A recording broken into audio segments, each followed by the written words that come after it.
1320 WILS Morning Wake Up. Whenever veterans issues pop up, we like to cover them here, and we do cover them from the VA to the Grand Rapids Home for Veterans, a state issue. There a lot of different viewpoints that we bring forward. PTSD has been one we've done extensive segments on, and one of those featured our next guest here, Shannon Walker with Northwest Battle Buddies, talking about the dogs that are raised specifically to help out veterans and their life, getting on with their life with PTSD. And afterwards, I looked up, did a little, recon. I'm looking at it, go, what a small world, because they're out in Clark County, Washington. I'm like, well, wait a minute. I think my wife and her could have crossed paths because my wife went to Battleground High School and grew up there locally. And so it's a small world. Shannon, good morning. Good morning. How are you? I'm doing good. That is a small world, isn't it? It is a small world, definitely. My boys graduated from there. Yeah, so there you go. They share an alma mater. Well, my wife's from up further in Salachi Prairie. I don't know if you know where that is, but that's up right in the shadow of Mount St. Helens. But it's all Clark County, and it's all unique geography out there. What you're doing, you've got a lot of background, not just with the dogs here and the canine aspect, but you're an expert now on PTSD, and there's a new mindset out there of a drug to deal with it, and that's actually an old drug, and it's not legal, and it's ecstasy, and the idea that in prescription drug form, as a stimulant, this could really help veterans suffering from PTSD or anybody suffering from some kind of PTSD. What's your feeling about that? Well, I was actually really shocked when I heard the study and was really negative about it. In reading it, in seeing that, they did see, even in the small scales, they did see a 58% reduction in symptoms. But I will tell you, I've never met a veteran that was was excited about another narcotic to put in their body or prescription drug, however they want to wrap it up. But also, even the long term, there's no way, in my understanding, even though I'm not a doctor, that it could be any kind of long term solution because it's highly addictive, feel good drug, and long term it also causes severe brain damage. So, I think that they need to be putting money in therapies and healthier answers for our American heroes. I think they deserve the best. And, one of the most exciting things for our veterans who have our dogs, we've provided 38 service dogs in the last 5 years free of charge to our American heroes.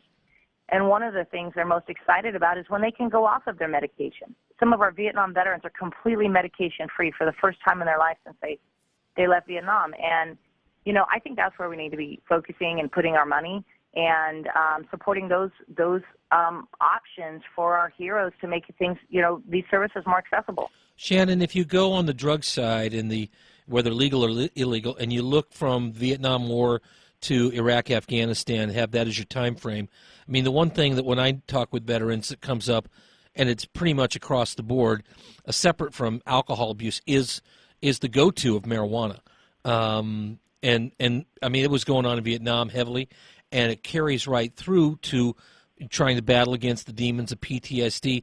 What about marijuana? Because that's part of the open debate we're having here, and in my home state of Washington, where you live right now, I mean, it's widely available just about everywhere you want to go. You can get your hands on it. What's your take on that?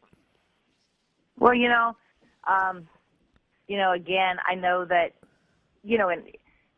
in our qualification process for our service dogs, our veterans have to be completely drug-free. Clean, now, okay. Prescription drug or medical is different. And I know that, that is something that is looked at. It's never been something that has been my first thought process. And in my experience with our veterans, that is not something that is part of their life.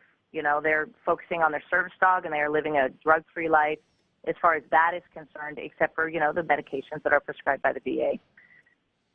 Do you think, Shannon, we're busy with Shannon Walker, Northwest Battle Buddies. She raises and trains heavily, hand-selected these dogs for use with veterans free of charge. Shannon, do you think that we turn to drugs and veterans have turned to drugs and those kind of substitutes too quickly, that while there may be a place for medication, that you should try it another way first, and part of what you do with and I don't want to call it pet therapy, it's far beyond that, but with these pet companions and service dogs is a step in that direction to get by without it, or lessening of the medical side, the medicine, the pharmaceuticals? Absolutely. Okay. Absolutely. again, like I said, our veterans are most excited, when they can be going off their medications. And one of the last groups of veterans that we sent home, one of them was just interviewed, and he was saying to the reporter that his service dog in the last 6 weeks had done more for him than the 16 drugs for sleep. He is sleeping better now than he did in years.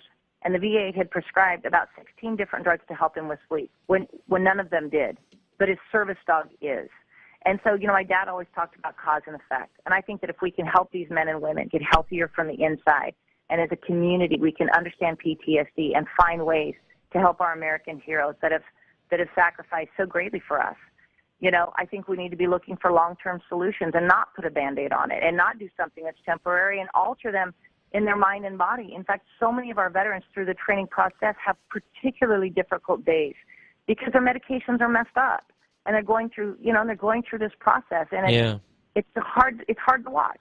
How long does it take for an animal to bond with one of your veterans here with PTSD that gets one of these free of charge service dogs to be their life companion? How long does it take? Do you see it instantly, or does it take a little while? No, it's instant.